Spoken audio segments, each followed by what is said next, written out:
GitHub repo templates is a feature for public repos that allow other GitHub users to make a copy of the contents of the template repo to use as a starting point for their own repo.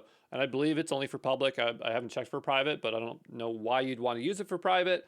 We set a repo as a template by checking a box on the template repository. And then you'll have this option to use the template. And when you click use this template, it will then ask you to choose a new name, and it'll say, what do you want to include? And then it'll show that that was generated from that other template. I use these in my boot camps because I will create a starter project, and then you will start from that template. How is this different from cloning or forking? The idea here is that you're starting with a clean repo. You're not having all the baggage of stuff that comes with it. It is a really clean repo.